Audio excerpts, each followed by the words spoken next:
Hi friends, my name is Bhavya Mangla and today I am going to talk about the key difference between jig and fixture. When we talk about jig, primarily it is something which holds the tool so that any operation with respect to machining or cutting can be done. On the other hand, when we talk about a fixture, it is primarily a device which holds the workpiece or a component so that any operation from the cutting tool or drilling can be done very easily.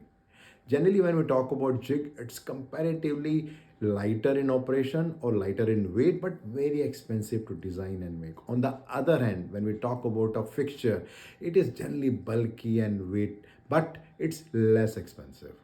So to understand it easily, generally when we talk about jig, it is more to hold any particular tool so that some machining operation can be done or a drilling operation can be done. When we talk about a fixture, it is primarily to hold the piece so that any operation on that workpiece can be done effectively. Thank you.